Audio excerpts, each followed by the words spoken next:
What's up guys, welcome back to Grafting Dragon Fruit. It's Richard, and in this video today I'm going to show you guys what cactus rust does to your dragon fruit plant. And before we start, I just want to let you know that I started a comprehensive dragon fruit course to teach and help you grow dragon fruit successfully. You'll learn everything you need to know to grow, care for, and harvest dragon fruit from A to Z. Whether you're just starting out or have been growing for a while, this course is great and open for all levels.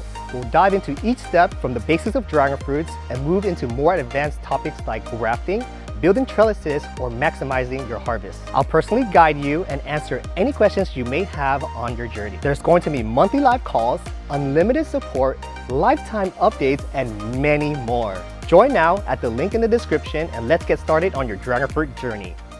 So here I have a very good example of what happens and how to recognize it, what to do, and we're gonna go over all that right now.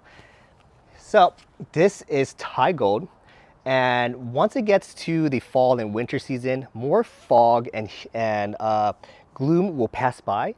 And when those moisture pass by, sometimes diseases are in that moisture and they land onto the branch, and that's how diseases get spread around during the winter time. This is what they look like once it starts to produce its cactus rust on the early stage. So here you have these circular spots that look like rust, and no, nothing got painted on here. This is real rust that happens once they get sick.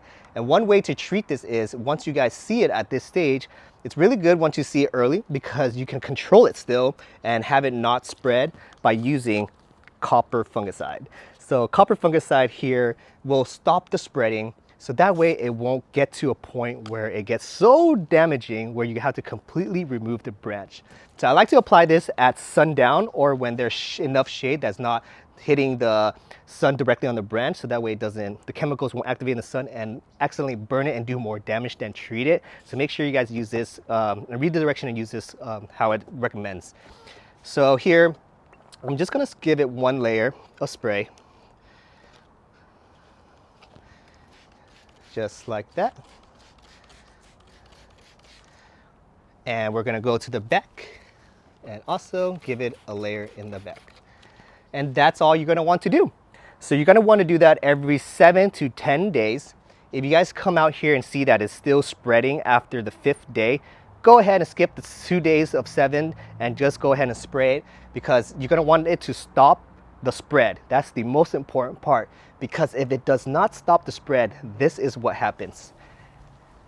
Here is melonberry. So this variety has always been giving me trouble ever since I started growing. This is actually a Asunta 6 sister, and it took me 3 years for it to finally flower. And when it finally flowered, it did not like a majority of the pollens that I would think would work. Like your universal pollinators like Vietnam Whites, Sugar Dragon, Pink Panther, American Beauty. I think I even used Condor.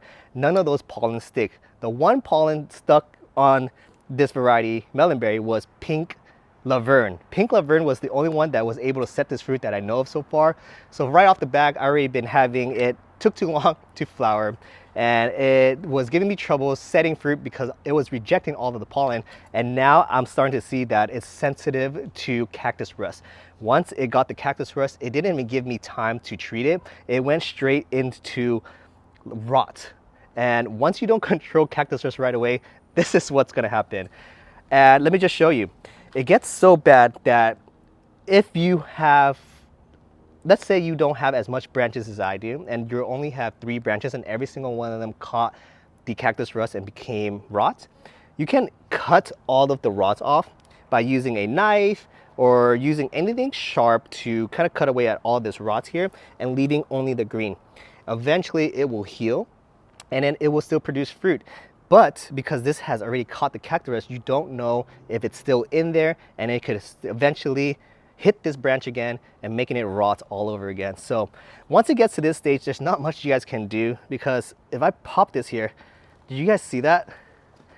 That is just water, rot, rotting flesh, and if you guys smell it, it does not smell too nice. So it is already at its end life. What I would like to do now is just remove these branches so that way it doesn't continue to spread to my other branches.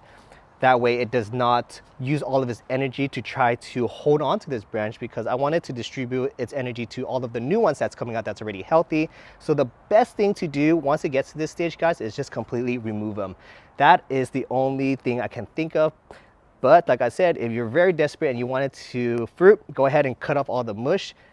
Take water, spray off all of the rot, and take napkin and wipe all of the mush, and add cinnamon so that way it can protect it from bugs and other diseases from getting into it.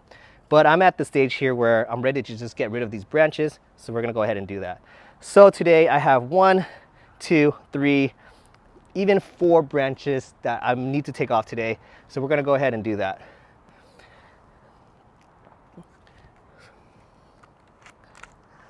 So this is my trick here. I'm going to cut off all the way until it hits green. And once you do that, it's gonna force new growth. This is almost like pruning it and cropping the top. This is now gonna produce new growth out of here, and hopefully this new growth does not have that rot in there. But if it does grow out and it still has the cactus rust and rot, I'll completely remove this branch. So I'm giving it a chance still to heal itself and produce new branches. This one, I can probably cut all this off, but we're not even gonna try. We're gonna go ahead and just remove it. And look at all that water seeping out. It looks horrible. I'm gonna do the same thing to that one, give it a little stub. So this one isn't too bad. It's catching at the end of the branch here. I'm just gonna take a very nice portion of this off to make sure whatever that's still in there doesn't reach to the good side. And last but not least, this one, I will do the same. This one isn't too bad. Something like this is what I'll do. I'll follow the edges of all the rot. And then make sure you guys clean your pruners right after all of this. So this is what you can do. Taking off all the rot, scraping off all of the bad part.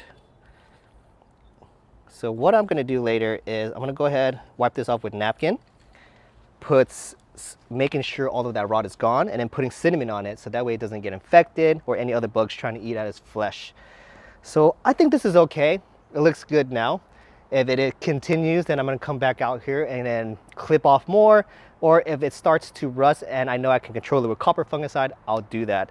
So those are the two things to look out for when you guys start to see cactus rust during the winter time. I know it's not talked about a lot because it's just so sad to even look at once they get to that stage, but I hope you guys get the confidence from watching this video and know what to do now once you guys encounter this problem. All right, I hope you guys enjoyed this video. If you guys did, give me a like. If you guys have any questions about rotting or what to do or anything in between those lines, leave it in the comments below and I'll get back to you guys as soon as I can. And if you guys have not subscribed to this channel yet, make sure you guys hit that subscribe button so that way you guys won't miss a single thing. And I'll see you guys in the next episode of Grafting Dragon Fruit. Peace.